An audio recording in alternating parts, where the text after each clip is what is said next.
I inherited my late father's house, but my younger brother thought it was actually meant for him and his family, so he planned an entire move and gave 30 days notice to his landlord, assuming I'd just hand over the keys, but I moved in myself and now the whole family is calling me cruel. This situation has been destroying what's left of my family for the past 2 months. My younger brother Max, 29M, and I, 34M, grew up in a small ranch-style house that our parents bought when I was 3. Nothing fancy, just a basic 3-bedroom place in a decent neighborhood. Our parents divorced when I was 16 and Max was 11. Mom moved to another state for work and Dad kept the house. He lived there alone after Max moved out for college. Dad passed away 18 months ago from a heart attack. It was sudden and none of us were prepared. He left the house to me in his will. Not because he loved Max any less, but because Max was still paying off his student loans and had a family to support. Dad told me a few months before he died that he wanted me to have the house because I was more stable financially and could handle the property taxes and maintenance. He said if I ever wanted to sell it, I should split the money with Max 50-50. That conversation happened during a fishing trip and I never thought much about it at the time. I'm single and work as an electrician. I've been renting a small apartment for the past 8 years. Max married his high school girlfriend Luna, 28F, right after college. They have 2 kids, both under 5 years old. Max works in sales and Luna does part-time administrative work from home. They've been renting a 2-bedroom apartment that's gotten cramped with the kids growing up. After Dad died, I didn't move into the house right away. I kept paying the property taxes and utilities but left most of his stuff there. I wasn't ready to go through everything. The house just sat there for about 6 months while I figured out what to do. Max would occasionally ask if I planned to sell it and I told him I hadn't decided yet. He never pushed the issue and I assumed he was just curious. About a year after Dad passed, I started thinking seriously about moving in.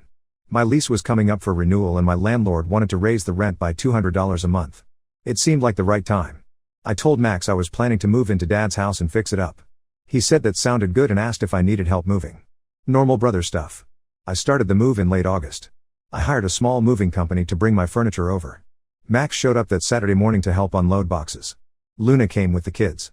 We ordered pizza for lunch and the whole thing felt nice, like maybe we were starting to rebuild some family connection after losing Dad. Then Luna made a comment while we were eating pizza in the living room. She looked around and said it was going to be so good for the kids to have a proper yard to play in. I didn't think much of it at first. I said yeah, the backyard was decent and I was planning to fix up the old swing set Dad had installed when we were kids. She smiled and said the kids would love that. Max then mentioned they were looking at paint colors for the kids' rooms. He asked if I had any recommendations for kid-friendly paint brands. I was confused. I asked him why he needed to paint the kids' rooms when they were renting. He laughed and said he meant for when they moved in here. I stared at him. I asked him what he was talking about. He looked at Luna, then back at me, and said they thought I knew the plan. I put down my pizza slice. I asked what plan. Max explained that he assumed I was fixing up the house so they could move in with their family.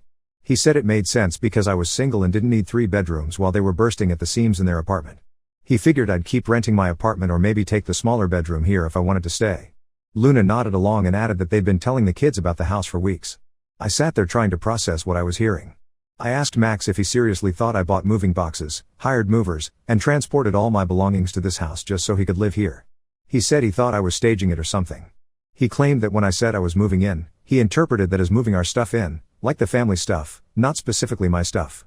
I told him that didn't make any sense. This was my house. Dad left it to me. I was moving into my house. Max's face changed.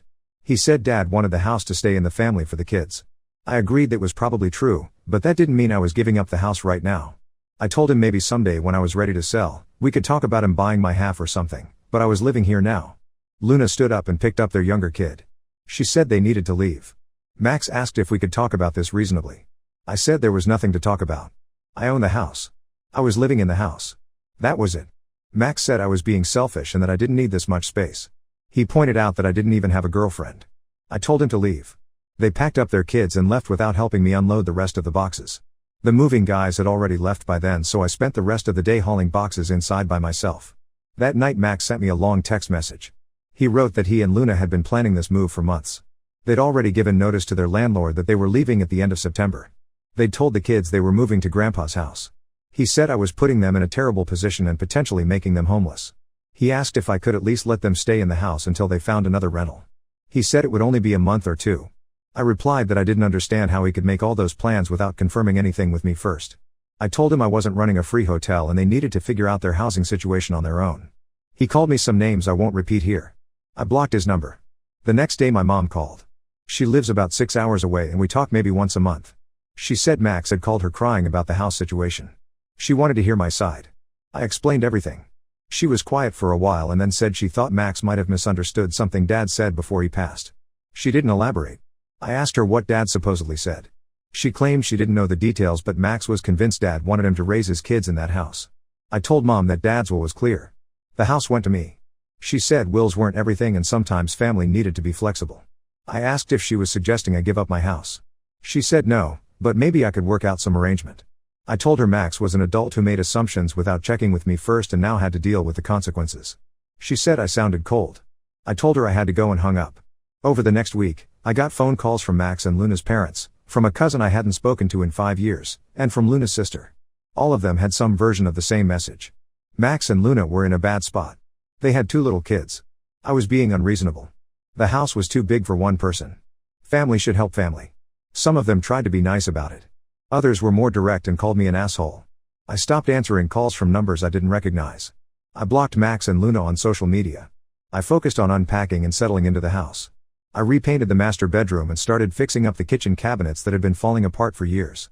Then 3 weeks after the moving day incident, I came home from work to find Max's car in the driveway. I parked on the street and walked up to the house. Max was sitting on the front porch with a key in his hand. He said he'd made a copy of Dad's old key years ago and wanted to talk. I told him to leave. He said he just wanted to see the place one more time and make peace. I unlocked the door and walked inside. Max followed me in. He looked around at all my stuff set up in the living room. He walked down the hallway and opened the door to what used to be his childhood bedroom. I'd turned it into a home office with my computer desk and filing cabinets. He stood there staring at it for a long moment. Max turned to me and said I'd erased him from the house. I said I was living in my house and setting it up how I wanted. He said this wasn't my house, it was Dad's house, and I was just the one holding the paperwork. I told him to get out. He refused. He sat down on the couch and said we were going to have this conversation whether I liked it or not. I called the police non-emergency line. Max heard me on the phone and jumped up. He said I was really going to call the cops on my own brother. I said he was trespassing in my house after I told him to leave. He called me a bastard and walked out. He slammed the door so hard one of Dad's old picture frames fell off the wall and shattered. The police showed up about 20 minutes later. I explained the situation. They took a report and said I should consider changing the lock since Max had a key. I'd already planned to do that but hadn't gotten around to it yet. The officer said I might want to do it sooner rather than later. I changed all the locks the next day. Max sent me one final text from a new number before I blocked that one too. He said I'd destroyed our family over a house and that Dad would be ashamed of me. He said his kids were asking about Grandpa's house and he had to tell them Uncle Marcus didn't want them there. He said I could live with that guilt. I haven't spoken to Max or Luna since then. Mom calls occasionally and tries to play mediator but I shut it down every time. She keeps saying Max is struggling financially and could really use help. I reminded her that Max made a series of bad decisions based on assumptions he never verified, gave notice to his landlord without securing housing, and told his kids they were moving without confirming anything. Those were his choices. I've been living in the house for 2 months now. I like it here. It's quiet. I've got space for all my tools and equipment. The commute to work is actually shorter than from my old apartment. But I can't shake the feeling that everyone thinks I'm in the wrong here. Even my mom's tone suggests she thinks I should have been more generous. I'm starting to wonder if I missed something in that last conversation with Dad about the house. Maybe he implied something I didn't pick up on. But then again, his will was straightforward. He left the house to me. So here I am, living in my house that legally belongs to me, watching my relationship with my brother fall apart, and wondering if I really am the asshole in this situation. Update 1: I didn't expect this post to get the attention it did. A lot of people told me I wasn't wrong and that Max created his own mess. A few people suggested I reach out to find out what Dad supposedly told him. I wasn't planning to do anything but then something happened that forced my hand. About 3 weeks after my original post, I got a call from my Aunt Hazel. She's Dad's younger sister and she lives about an hour away. We've always gotten along fine but we're not particularly close. She asked if she could come by the house to pick up some photo albums that Dad had promised her before he died. I said sure and we set up a time for that Saturday. Hazel showed up with coffee and donuts. We sat in the kitchen and talked for a bit before getting the albums. She asked how I was doing and I gave her the standard fine response. She said she'd heard about the situation with Max. I didn't want to get into it but she kept pushing gently. Finally I asked her what she knew. Hazel put down her coffee and said she needed to tell me something. About 2 months before Dad died, Max and Luna had driven out to visit him. Hazel was there that day because she'd been helping Dad clean out the garage. She said Max brought up the idea of eventually moving into the house when Dad was gone. According to Hazel, Dad told Max that the house would go to me but that I'd probably let Max and the family use it for gatherings and holidays. Dad apparently said something about keeping it in the family for the grandkids to enjoy. I asked Hazel if Dad ever said I should let Max live there. She said no, nothing like that. But Max kept asking questions about the house and what would happen to it. Dad got annoyed and told Max to stop counting his inheritance before he was dead. Hazel said the conversation got tense and she left the room to give them privacy. She didn't hear anything else, but when she came back, Max seemed satisfied with whatever Dad had said. This was new information. I asked Hazel why she hadn't mentioned this before. She said she didn't think it mattered since the will was clear, but after hearing about Max's behavior, she felt like I should know there had been some kind of conversation that Max might have misinterpreted. She emphasized that Dad never once suggested the house should go to Max or that Max should live there. She said Dad talked about me taking over the house in several conversations with her. I thanked Hazel for telling me. She took her photo albums and left. I sat in the kitchen for a while thinking about what she'd said. It sounded like Max had taken a casual comment about family gatherings and twisted it in his mind into some kind of promise that he could live there. 2 days later I got a Facebook message from Luna. She'd found a way to message me even though I'd blocked her main account. She said they'd finally found a new apartment, but it was smaller and more expensive than their old place. She said the kids were upset about not getting to live at Grandpa's house. She asked if I'd be willing to let them visit sometime so the kids could see where their dad grew up. She said it would mean a lot to Max and help with closure. I didn't respond right away. I let it sit for a day. Then I wrote back that I wasn't comfortable with that right now given how Max had behaved. I said maybe in the future if Max could acknowledge that he'd made assumptions and created the situation himself, we could talk about occasional visits. I said the way things stood now, I didn't trust Max to respect my space or boundaries. Luna responded within an hour. She said I was punishing innocent children for an adult disagreement. She said the kids loved their grandpa and deserved to have memories in his house. She said Max had admitted he might have misunderstood some things but that I was being cruel by cutting off the entire family. She said if I had any decency I'd at least let the kids come by once. I told her that Dad's house was now my house and I got to decide who visited. I said Max had shown up uninvited, refused to leave, and made me call the police. I said until Max could prove he respected my property and boundaries, no one from their family was coming over. I blocked the account she was messaging from. The next week I found out through Mom that Max had been telling people I'd stolen his inheritance. Mom said Max was claiming Dad had promised him the house verbally and that I'd manipulated Dad into changing his will. I asked Mom if she believed that. She said no, but Max was convinced. She said Max told her he'd spoken to a lawyer about contesting the will, but the lawyer said he didn't have a case since there was no written evidence of any promise and the will was properly executed. I told Mom about my conversation with Hazel. Mom was quiet and then said she remembered Dad being frustrated with Max around that time. She said Dad had called her and complained that Max was acting entitled about the house. She'd forgotten about it until I mentioned it. She said Dad specifically told her that he was leaving the house to me because I'd be responsible with it and Max needed to build his own life instead of waiting for handouts. I asked Mom why she hadn't mentioned this before when she was pressuring me to help Max. She said she didn't remember it clearly and thought maybe she was misremembering. But after Hazel's story matched up with the timeline, it came back to her. She apologized for making me feel like I was in the wrong. She said she'd been trying to keep the peace but realized she'd made things worse. Mom called Max after our conversation. I don't know exactly what she said to him, but Max sent me a long email the next day. He said he'd been thinking about everything and realized he'd made some mistakes. He said he genuinely thought Dad wanted him to have the house for his family. He said when Dad died and I got the house, he assumed it was temporary and that I'd transfer it to him once probate was done. He said he never meant to presume, but he'd gotten it in his head that this was the plan. The email went on for several paragraphs. Max said he was sorry for showing up at the house uninvited. He said he'd been frustrated and wasn't thinking clearly. He said Luna had been pushing him to fight for the house because they were desperate for more space. He said he took out his stress on me and that wasn't fair. He asked if we could start over and rebuild our relationship. The email felt somewhat genuine but also calculated. There was no mention of the part where he called me names or tried to rally the entire family against me. There was no acknowledgement that he'd told people I stole his inheritance. It was an apology but only for the specific incident at the house, not for the larger pattern of behavior. I didn't respond to the email. I wasn't ready to engage with Max yet. I needed time to process everything. But at least now I had a clearer picture of what had happened. Max had taken a vague comment from Dad about keeping the house in the family and built an entire fantasy around it. When reality didn't match his fantasy, he lashed out at me instead of accepting responsibility. I talked to a lawyer friend about whether Max could cause any legal trouble. The lawyer said the will was airtight and Max had no claim to the property. The lawyer suggested I document everything in case Max tried anything else. I started keeping a folder with printed copies of all the text messages, emails, and a written timeline of events. Things have been quiet for the past 2 weeks. I haven't heard from Max or Luna.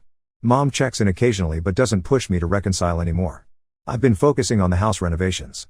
I replaced the old water heater last weekend and I'm planning to redo the bathroom next month. I still don't know if Max and I will ever get back to any kind of normal relationship. Right now I'm fine with the distance. I don't miss the drama or the constant pressure to give up my house. Maybe someday we can be cordial at family events. But I'm not counting on it. Update 2: The situation took a turn I wasn't expecting. About 6 weeks ago, I was doing some renovation work in the basement. Dad had a bunch of storage boxes down there that I'd been avoiding because going through a dead parent's belongings is depressing. But I needed to clear out space to install some shelving units, so I finally started sorting through everything. Most of it was junk. Old tax returns from the 90s, broken tools, random cables and electronics that didn't work anymore.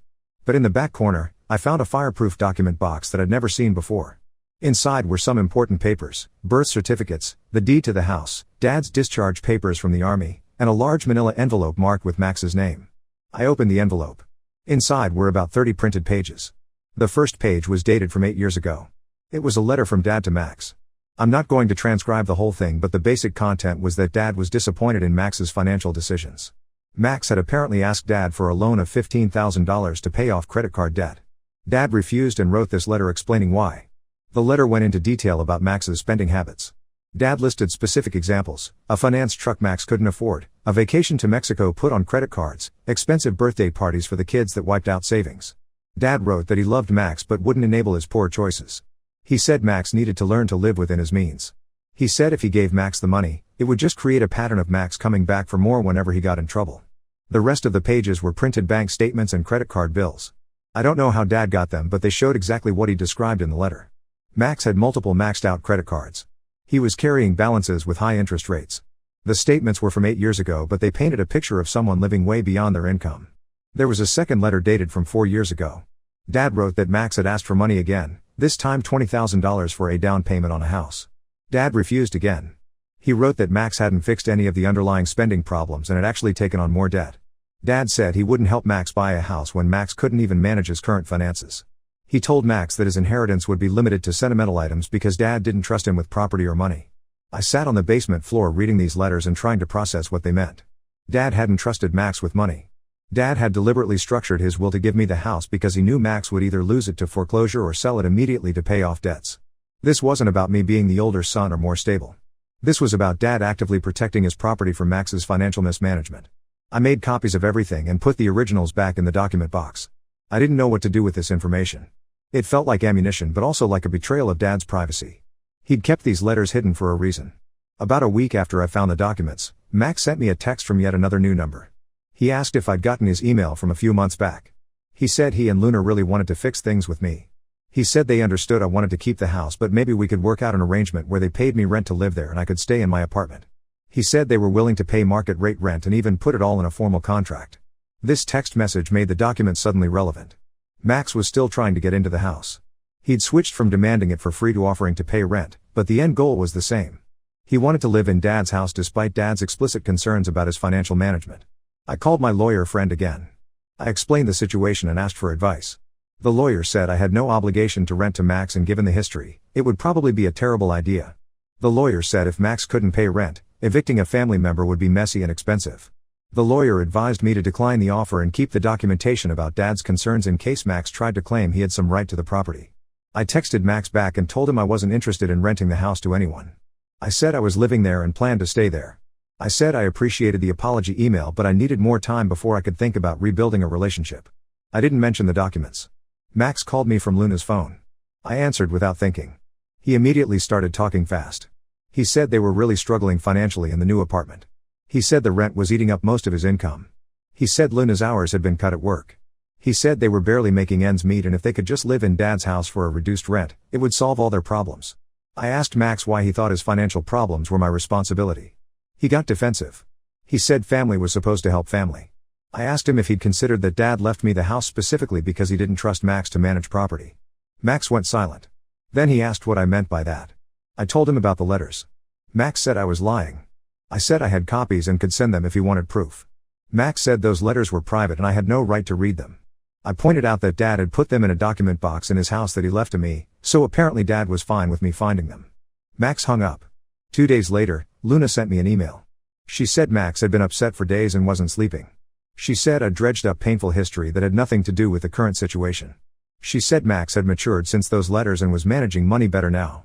She said it was cruel to use Dad's old concerns against Max when Max was just trying to provide for his family.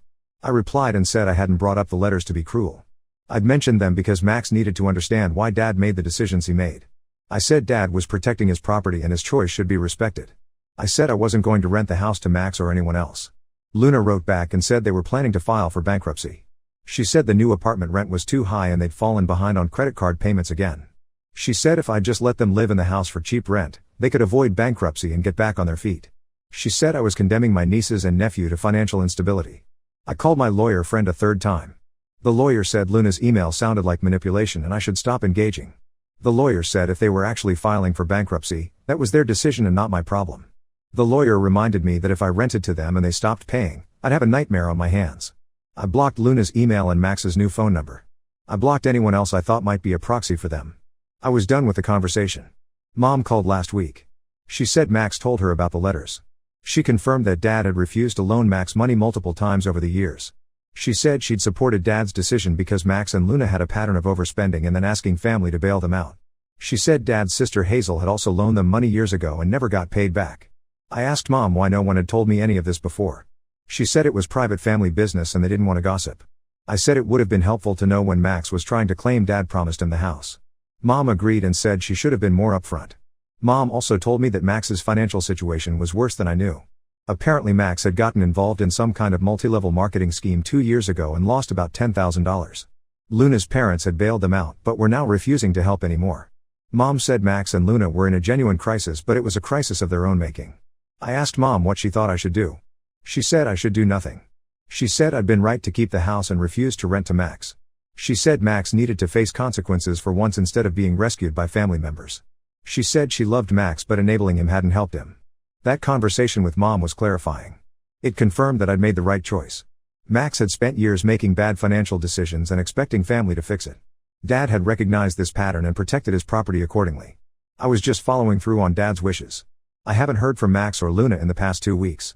I don't know if they actually filed for bankruptcy or if that was just a pressure tactic. Either way, it's not my concern.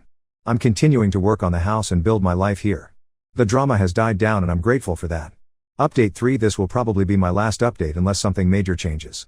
The situation has mostly settled into a new normal that I can live with. Max and Luna did file for bankruptcy. Mom told me it went through about a month ago. They're still in the same apartment but they had to get rid of one of their cars because they couldn't afford 2 car payments. Max is apparently driving a 20-year-old sedan that keeps breaking down. Mom said they're struggling but getting by. I don't feel good about their situation but I also don't feel responsible for it. They made choices and now they're dealing with the results. That's life. About 3 weeks ago, I got a letter in the mail from Max. Not an email or text but an actual handwritten letter. He said he'd been doing a lot of thinking since the bankruptcy. He said he realized he'd built up this fantasy about the house because he wanted to give his kids the childhood he remembered having. He said he'd convinced himself that Dad wanted that too and when it didn't happen, he couldn't handle it. Max wrote that he understood now why Dad left the house to me. He said reading about Dad's concerns had been hard but it forced him to look at his own patterns. He said he'd been living in denial about his spending and debt. He said the bankruptcy was humiliating but also necessary. He said he was working with a financial counselor now and trying to build better habits. The letter ended with Max saying he didn't expect me to forgive him or want a relationship right now. He said he'd acted terribly and put me in an impossible position. He said he hoped someday we could be brothers again but he understood if that wasn't possible. He said he was sorry. I kept the letter but didn't respond. I wasn't ready to engage yet. But it did feel different from his previous apologies. It felt like he'd actually done some self-reflection instead of just saying what he thought I wanted to hear. A week after I got Max's letter, Hazel called me. She said Max had reached out to her to apologize for never paying back the money she'd loaned him years ago. He told her he couldn't pay it back now but wanted her to know he hadn't forgotten about it. Hazel said she'd written off that money a long time ago but appreciated the acknowledgement. She said Max sounded different, more grounded. I told Hazel about the letter. She said maybe the bankruptcy had been a wake-up call. She said sometimes people need to hit rock bottom before they can change. She said she hoped Max figured things out but understood why I was keeping my distance. Mom came to visit 2 weeks ago. She wanted to see what I'd done with the house. I gave her a tour of the renovations. She got emotional when she saw Dad's old recliner in the living room. I'd had it reupholstered but kept it because it was the chair Dad always sat in. Mom said it was nice that I'd kept some things the same. We talked about Max over coffee. Mom said she'd been visiting them more often to help with the kids.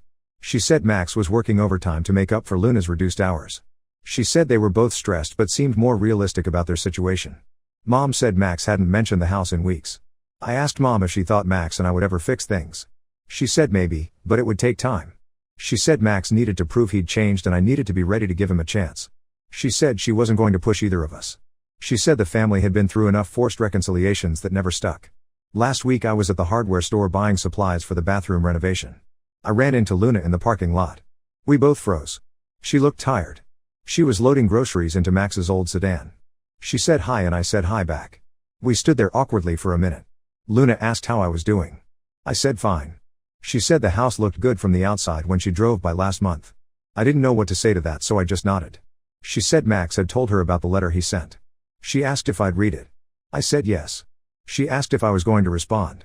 I said I didn't know yet. Luna said she wanted to apologize too. She said she'd pushed Max to fight for the house because she thought it was rightfully his. She said she'd been wrong about that. She said she realized now that Dad had his reasons for his decisions. She said she hoped I could be happy in the house. Then she got in her car and left. I finished the bathroom renovation last week. It looks completely different from the outdated 70s style bathroom that was there before. I also redid the kitchen counters and installed new appliances. The house is starting to feel more like mine and less like Dad's. That feels right. I'm not sure what's going to happen with Max and me. Maybe eventually we'll have a relationship again. Maybe we won't. Right now I'm okay with the distance. I don't miss the constant drama or the feeling that I had to justify my decisions. The house is mine. I worked hard to get here and I'm building the life I want. Max is dealing with his own situation. Those are separate things and that's how it needs to be right now. Some people have asked if I feel guilty. The honest answer is no. I followed Dad's will. I protected property that Dad specifically wanted me to have. I set boundaries when Max tried to manipulate and pressure me. None of that requires guilt. What I do feel is tired. Tired of family drama. Tired of having to explain myself. Tired of being painted as the villain in someone else's story. But I'm settling into the house and that exhaustion is fading. I'm sleeping better now than I have in months. I might reach out to Max eventually. But it'll be on my terms and when I'm ready.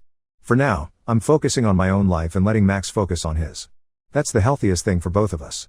Now let's move to the next story. Story 2. My brother left his fiancée at the altar when he found out who she invited to the wedding. I, 29F, need to explain what happened at my brother Mark's, 33M, wedding last weekend. I arrived at the church early, checking that everything looked good for my middle brother's big day. When I walked in, I froze. My estranged father, 57M, sat in the front row with his wife, 52F, and their 2 children, both in their early 30s. We haven't spoken to our father in almost 10 years, and Mark specifically told his fiancée Carissa, 31F, numerous times that our father was not welcome at the wedding under any circumstances. I immediately called Mark, who was getting ready with our older brother Paul, 35M, at a nearby hotel. Mark thought our father had somehow found out about the wedding and crashed it. He called Carissa to warn her about potential drama, only for her to casually inform him that she had invited our father herself. She thought it would be a nice surprise for Mark to have his whole family there on his special day. Mark hung up on her immediately. He asked me to pick him up while Paul stayed behind to handle the situation at the church. When I arrived at the hotel, Mark looked pale and shaken. We drove straight to our mother's house where we grew up, and Mark locked himself in his old bedroom, refusing to answer calls from Carissa, her family, or their friends who kept showing up at the house trying to convince him to go back to the church. Our mother and father divorced when I was 7. Our father was extremely controlling and had severe anger issues. He monitored our mother's every move, checked her phone constantly, and accused her of cheating whenever she talked to any man, including her own brothers. The breaking point came during one of our regular Sunday dinners. Our mother mentioned that her coworker had invited her to a women's book club that met monthly. Our father exploded, throwing his plate against the wall and accusing her of planning to meet men. I started crying, and he turned on me, calling me a manipulative little brat who was taking sides against him. Paul, who was 13 at the time, stood up to him, and our father slapped him across the face. That night, our mother packed our bags while our father was sleeping off his rage in the basement. We moved in with our grandmother the next day, and our mother filed for divorce soon after. The divorce was ugly. Our father fought for custody, claiming our mother had poisoned us against him. The judge ordered a psychological evaluation, which confirmed our father had narcissistic tendencies and anger management issues. Our mother got full custody, with our father receiving supervised visitation rights every other weekend. For a few years, we maintained limited contact. The supervised visits were tense but manageable. Our father seemed to be improving with therapy and anger management classes. Then our grandmother, our mother's mother and our safe haven, was diagnosed with terminal cancer. She had 6 months to live. During this incredibly difficult time, our father saw an opportunity. He filed for a modification of the custody agreement, claiming our mother was too emotionally unstable to care for us properly while dealing with her mother's illness. The judge denied his request, but the stress it caused our family was immense. Our mother had to divide her time between caring for her dying mother and fighting our father in court while still working full-time to support us. The final straw came at our grandmother's funeral. Our father showed up uninvited and created a scene, claiming our mother had deliberately excluded him from the ceremony to turn us further against him. He started shouting at our grieving mother in front of everyone. When Paul, then 17, tried to intervene, our father shoved him so hard he fell and hit his head on a bench. Our father was removed from the funeral home by security and was later charged with assault. After that incident, we all decided we wanted nothing to do with him. The court terminated his visitation rights based on the assault charge, and our mother got a restraining order. As we grew older and became adults, our father made numerous attempts to re-establish contact. He showed up at our high school graduations, sent unwanted gifts to our college dorms, and even appeared at Paul's workplace once. Each time, we firmly told him to leave us alone. When I turned 18, I followed my brother's lead and officially cut all contact. The last time I saw our father was at my college graduation. He showed up uninvited and tried to approach me after the ceremony. Campus security escorted him away when I told them he was violating a restraining order. Mark met Carissa at a work conference 3 years ago. She seemed perfect for him, smart, ambitious, and apparently caring. Mark was open with her from the beginning about our family history and why we had no contact with our father. 6 months into their relationship, Carissa started pushing Mark to reconcile with our father. She came from a tight-knit family who believed that family bonds should never be broken, regardless of what happened. She couldn't understand why we wouldn't at least try to mend fences, especially since so many years had passed. This caused numerous arguments between them. Mark explained repeatedly that our decision to cut contact wasn't made lightly and that our father had never acknowledged his behavior or genuinely apologized. Carissa eventually seemed to accept Mark's position, though she occasionally made comments about forgiveness and second chances. When they got engaged last year, Carissa appeared to drop the subject entirely. During the wedding planning, she never mentioned our father or suggested inviting him. Mark thought she had finally understood and respected his boundaries. After picking up Mark from the hotel, we drove to our mother's house. We barely made it inside before Carissa started calling nonstop. Mark silenced his phone while Paul handled the situation at the church.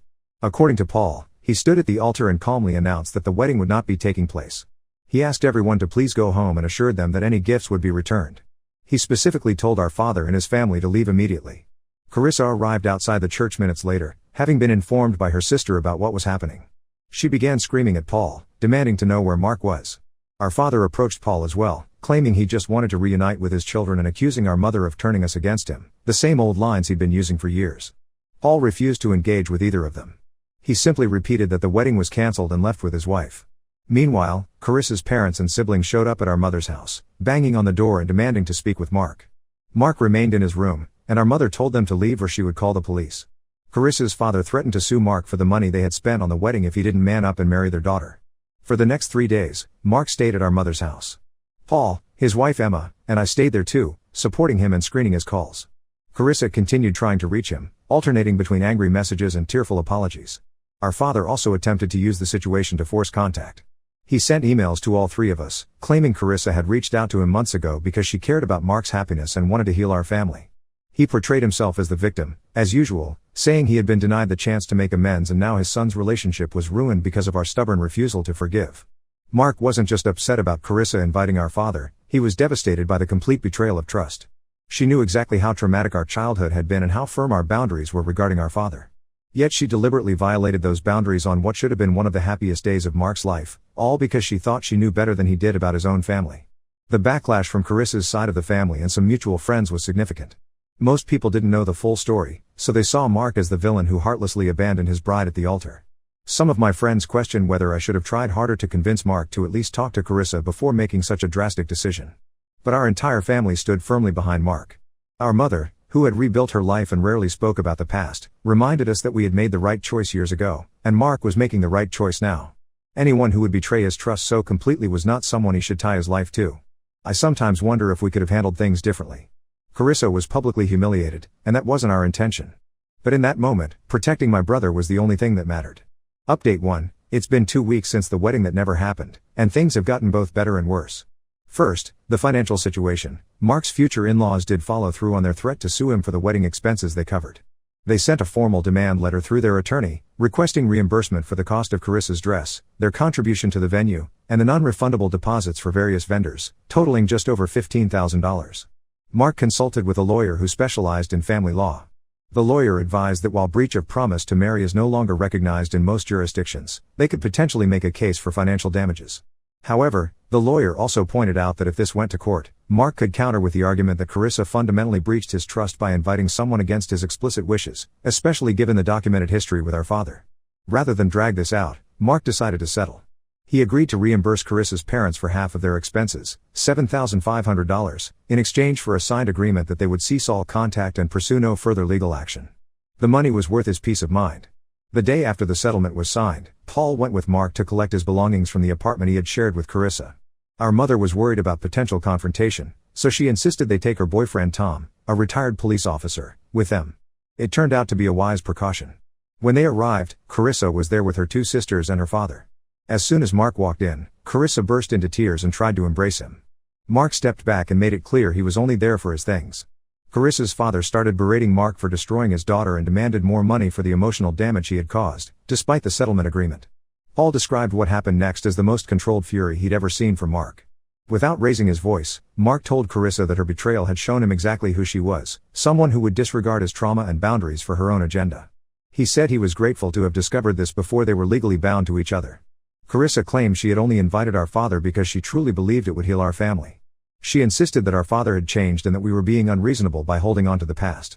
Mark asked her one question: if you believed he had changed, why did you hide it from me instead of discussing it? She had no good answer. She just kept repeating that she wanted to surprise Mark with a reconciliation, that she thought once he saw our father, years of anger would magically dissolve.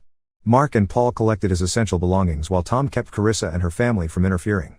They agreed to schedule another time for the rest of his things, preferably when Carissa wasn't there. On the personal front, Mark moved into a small apartment near his workplace. He took a week off work but has since returned. His boss and colleagues have been supportive, especially after he explained the situation.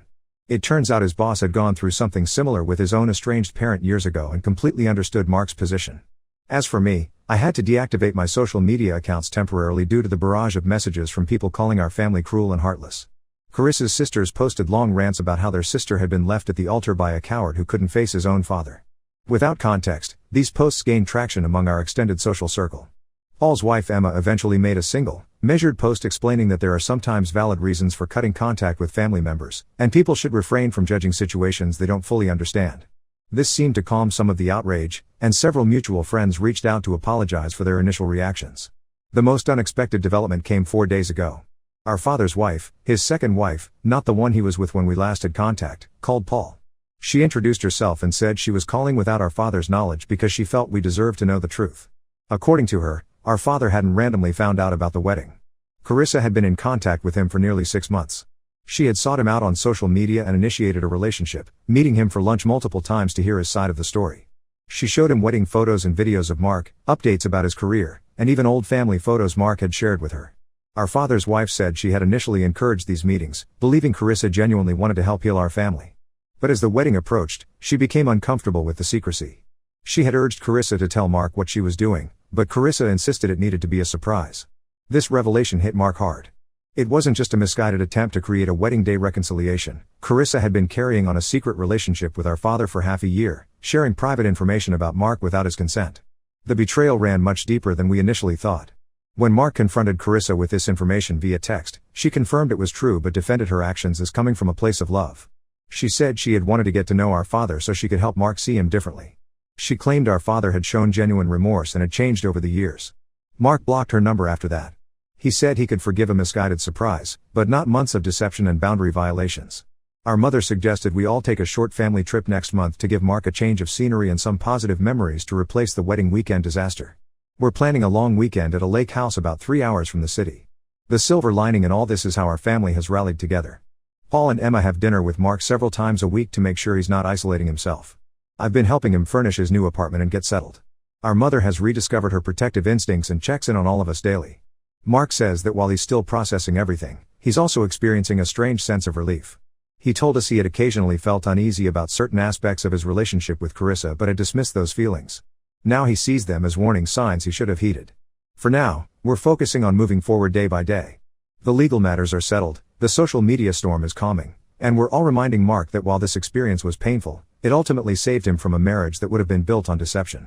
Update 2. 3 months have passed since the wedding that wasn't, and our lives have largely returned to normal, although with some significant changes. Mark sold the house our mother had helped him purchase as a wedding gift. He said he couldn't imagine living there after everything that happened, as it was meant to be his and Carissa's family home. He found a newer, smaller place closer to his job and seems content with the change. The fresh start appears to be exactly what he needed. The most dramatic development occurred about a month ago. I was having lunch with a coworker at a restaurant near our office when I spotted Carissa sitting at a corner table. She was with a man, and they appeared to be on a date. I tried to leave without being noticed, but she saw me as I walked past their table. Later that day, she sent me an email, my work email, since she was blocked on all my personal accounts. She explained that she had started seeing someone new, a coworker she had known for years. She wanted me to know so I could tell Mark before he heard it from someone else. What struck me as odd was the timing. Mark and Carissa had dated for 3 years before getting engaged, yet barely 3 months after their wedding was cancelled, she was already dating someone else. It seemed unusually quick for someone who claimed to be devastated by losing the love of her life. I mentioned this to Paul, who did some discreet asking around through mutual acquaintances. What he discovered was shocking. Carissa and this coworker had apparently been having an emotional affair for at least a year before her wedding to Mark.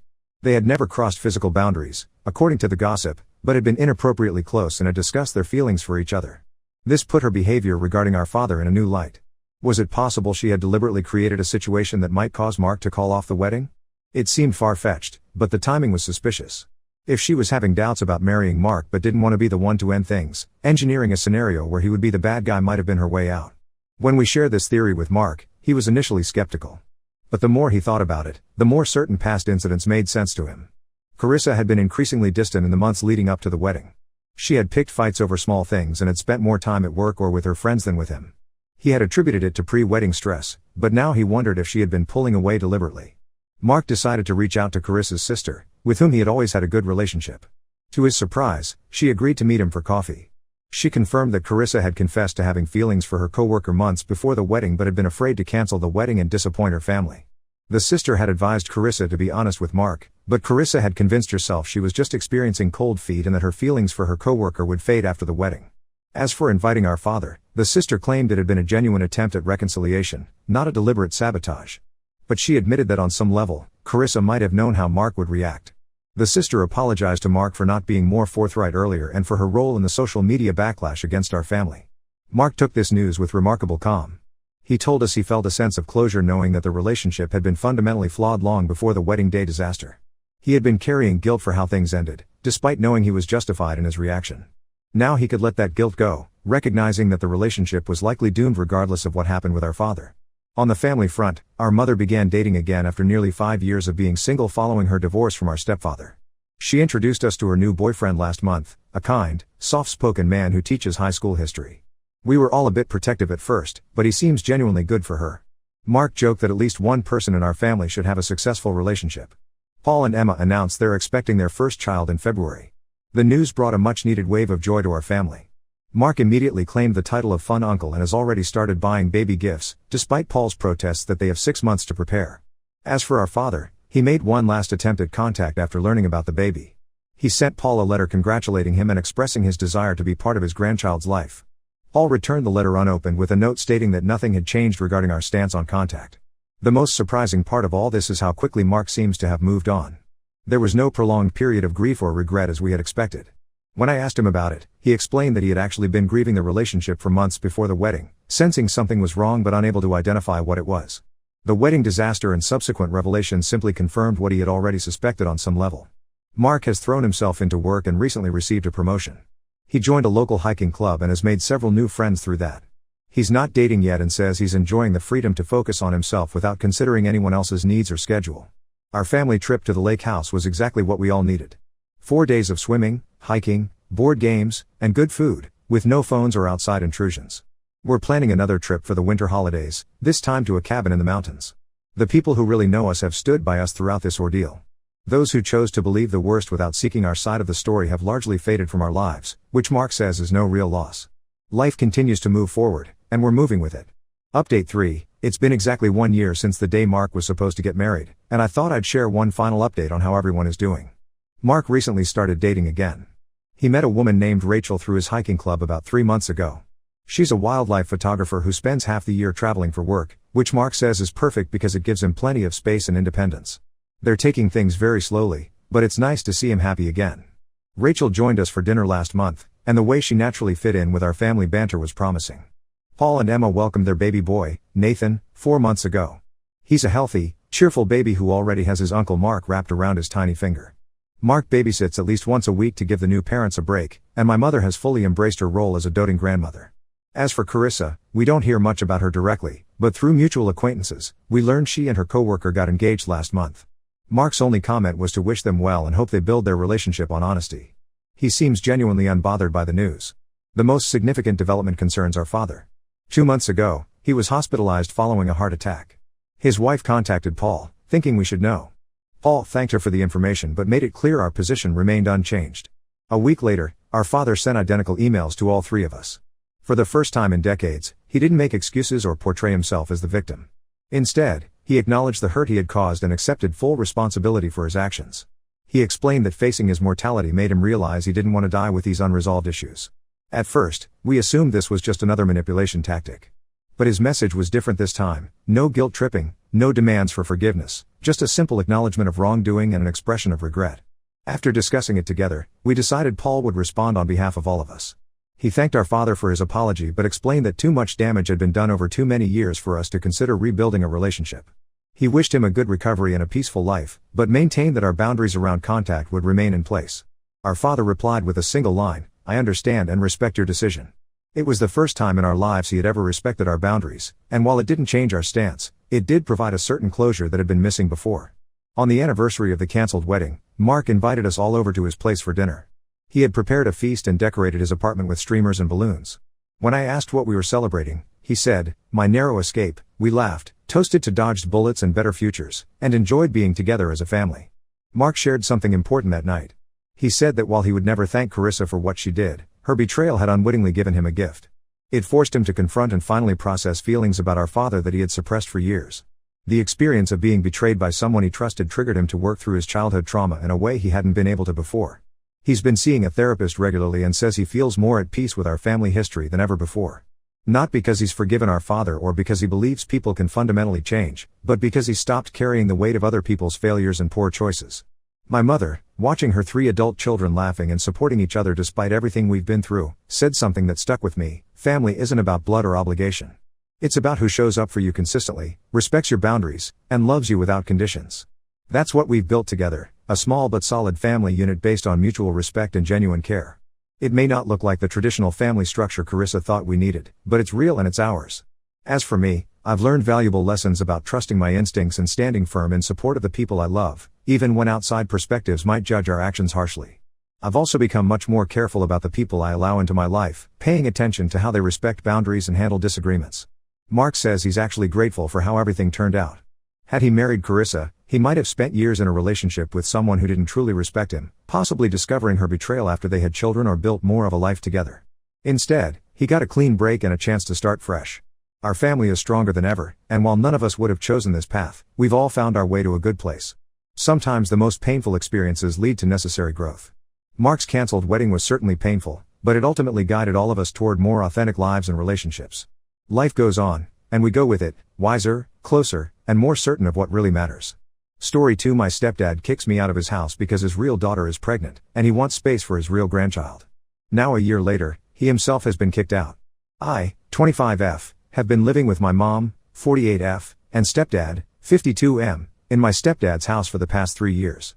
My stepsister, Ella, 28F, also lives here because her husband works overseas.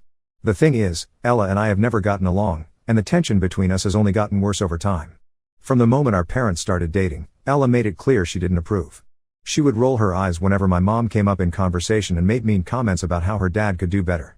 When our parents got married 5 years ago, Ella refused to attend the wedding, claiming she had a work emergency. But I later found out from a mutual friend that she was actually at a beach party that day, posting selfies and drinking margaritas while our parents exchanged vows. After the wedding, Ella's attitude towards me went from cold to downright harsh. When I first moved in 3 years ago, she welcomed me by leaving a list of house rules on my bed, rules that only seemed to apply to me, like quiet hours starting at 8 p.m. and no guests allowed without 48 hours notice. Of course, she never followed these rules herself. Since then, Ella has gone out of her way to make me feel unwelcome.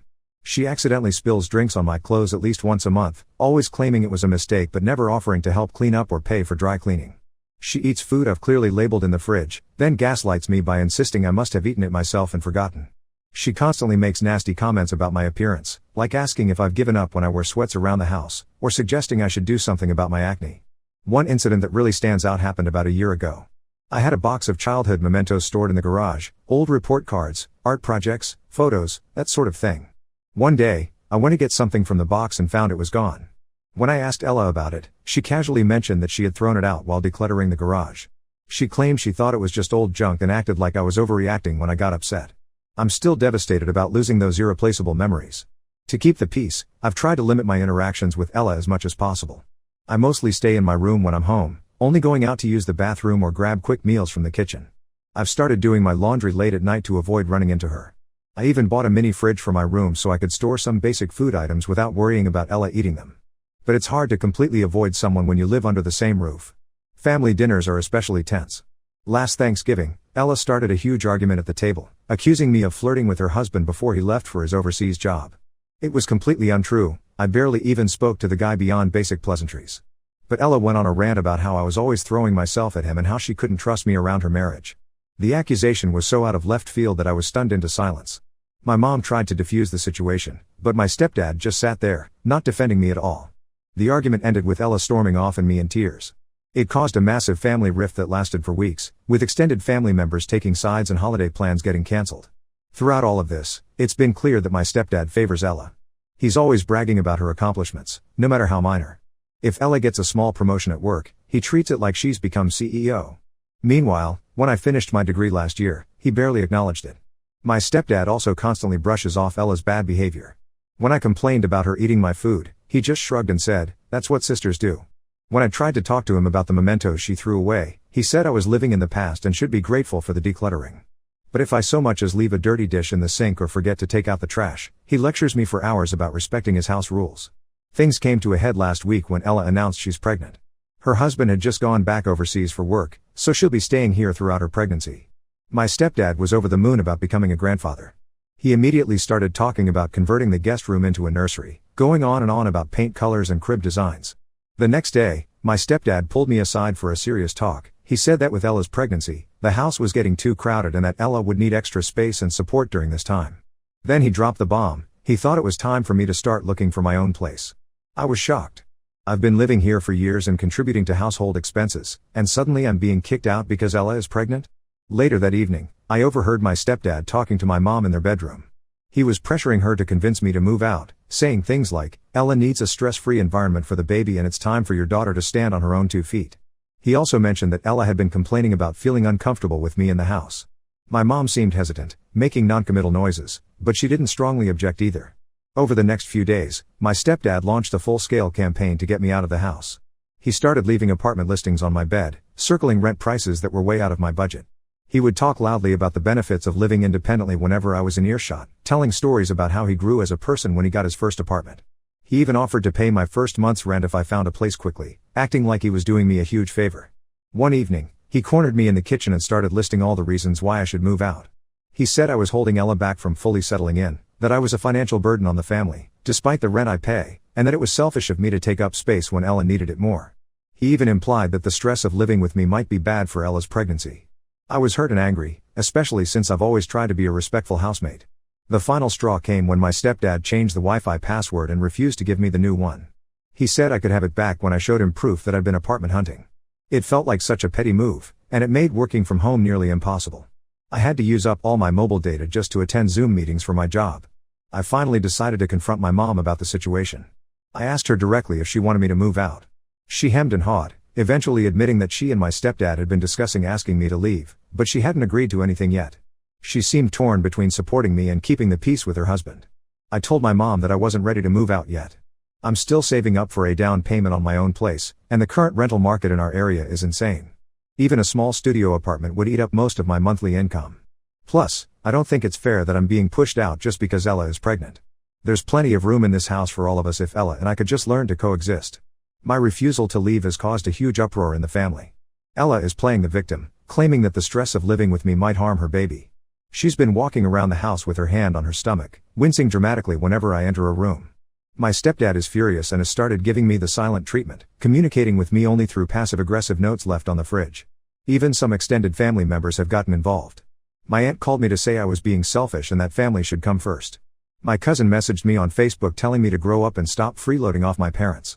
It feels like everyone is ganging up on me, and no one is considering my side of things. The whole situation has put a huge strain on my relationship with my mom. I feel like she's not standing up for me, choosing her new family over her own daughter. We used to be really close, but now there's this tension between us all the time. I catch her giving me these sad, guilty looks, but she still won't directly stand up to my stepdad. Ella, meanwhile, is milking her pregnancy for all it's worth. She's constantly asking my stepdad to run out for bizarre food cravings, even in the middle of the night. She's taken over the living room with pregnancy books and baby catalogs. She even started playing Mozart through speakers, saying it's for the baby, but I'm pretty sure it's just to annoy me since she knows I'm trying to work from home. I feel like I'm going crazy.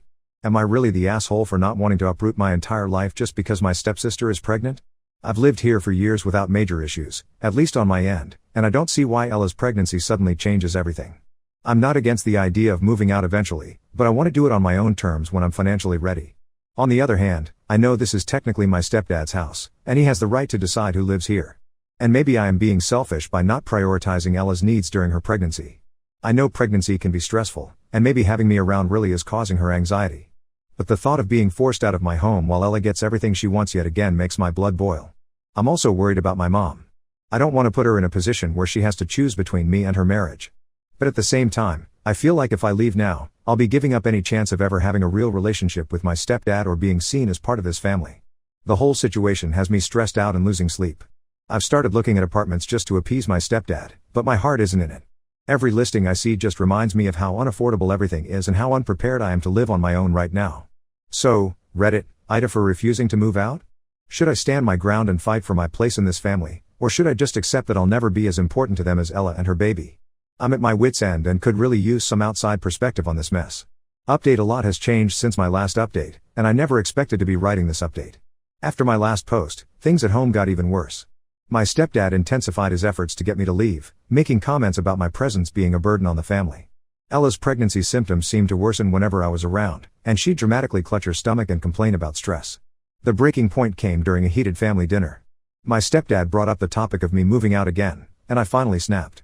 I told them how unfair and hurtful their behavior had been. I reminded them that I paid rent and contributed to the household, and that I wasn't ready financially to move out. To my shock and disappointment, my mom took my stepdad's side. She said that while she loved me, Ella's pregnancy had to take priority.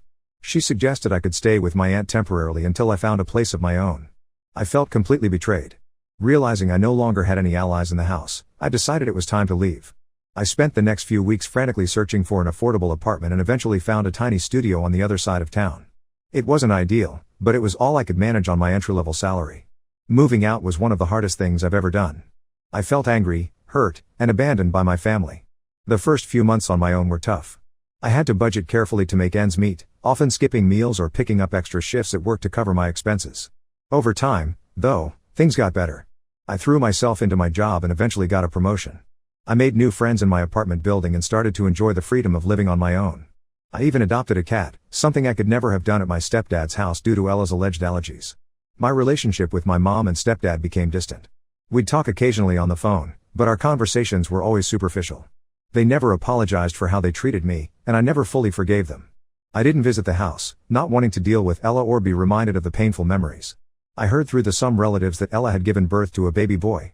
My mom sent me a picture, but I didn't respond. I couldn't bring myself to feel happy about the new addition to a family that had cast me aside. Life went on, and I slowly built a new normal for myself.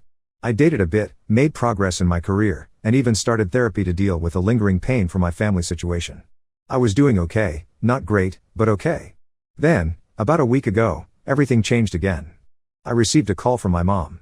She was crying so hard I could barely understand her at first. When she finally calmed down enough to speak, what she told me left me speechless. Apparently, shortly after I moved out, Ella and her husband had started working on my stepdad. They convinced him that since Ella was his only biological child, she should be the one to inherit his assets. They played on his emotions, talking about securing the future for their son, his only grandchild. At first, it was just small things. Ella convinced my stepdad to add her name to his bank accounts, claiming it would be easier for her to help manage his finances. Then she suggested he transfer the title of his car to her name, arguing that it would save on insurance costs. Gradually, they worked up to bigger assets.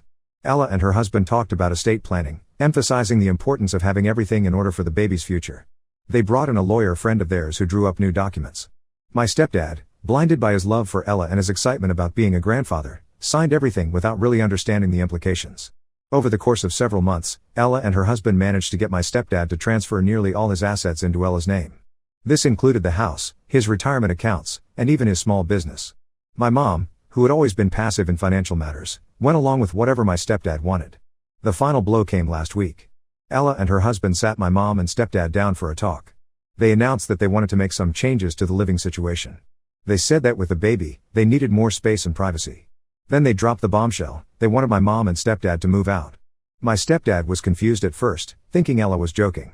But she was dead serious.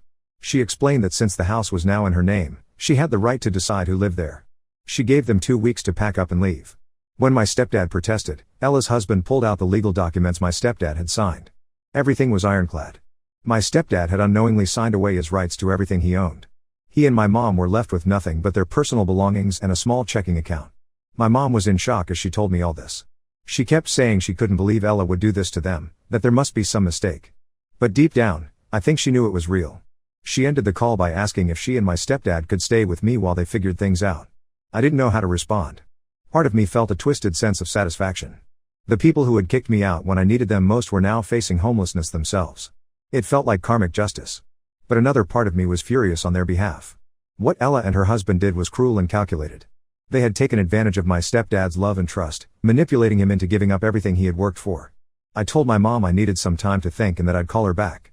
After hanging up, I sat in stunned silence for a long time, trying to process everything I'd just learned. After much consideration, I made the difficult decision to say no to my mom's request. I explained that my tiny studio apartment barely had enough space for me and my cat. I simply couldn't accommodate 2 additional adults comfortably. I also expressed that I wasn't emotionally ready to live with them again after everything that had happened. I felt guilty saying no, but I knew it was the right decision for my own well-being.